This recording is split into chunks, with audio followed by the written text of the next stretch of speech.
Pourquoi mettre les fers plats en arc de cercle plutôt que de les mettre tout droit?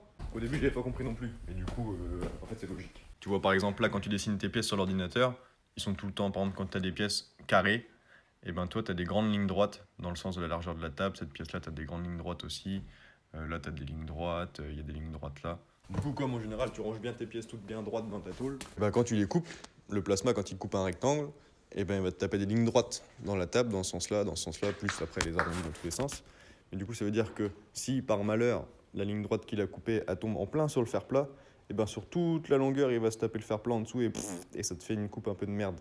Alors que si le fer plat est en arc de cercle, et ben quand tu vas couper la pièce, on va dire qu'il va passer sur le fer plat que pendant 2 cm au lieu de se le taper sur le 1 mètre de large. Du coup, c'est juste pour éviter que ta pièce, enfin la coupe que tu as à faire, et ben, soit sur toute la longueur en contact avec le fer plat et que ça te fasse une grosse bavure qui soude après le fer plat. C'est tout con, mais c'est pas con.